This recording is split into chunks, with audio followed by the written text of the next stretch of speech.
कामयाब होने तक तुम्हें अकेला ही लड़ना पड़ेगा। ये दुनिया तो फकत अरूज के वक्त साथ खड़ी होती है। और याद रखें, कामयाबी की पहली सीढ़ी जो है ना, वो कोशिश होती है। कोशिश से गलती, गलती से सबक, और सबक से तजर्बा, और तजर्बे से हमेशा कामयाबियां मिलती हैं।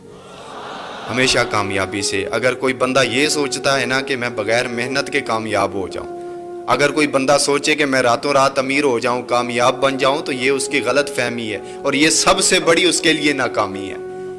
कामयाब होने के लिए मेहनत करनी पड़ती है। वो क्या खूब कहा किसी ने कि ख्वाहिश से नहीं गिरते फल झोली में, मेरे दोस्त शाख को खुद हिलाना पड़ता है। कुछ नहीं होगा अंधेरों को बुरा कहने से, अपने हिस्से का चिराग खुद ही जलाना पड़ता है। मेरे भाई, अगर कामयाब होना है तो फिर मेहनत तो करनी पड़ेगी। और याद रखें, ये जो कामयाबी है ना, ये मेहनत की दीवानी है। कामयाबी कभी भी किसी की शक्ल देखकर उसके कदम नहीं चूमती, बल्कि उसकी मेहनत देख के कदम चूमती है।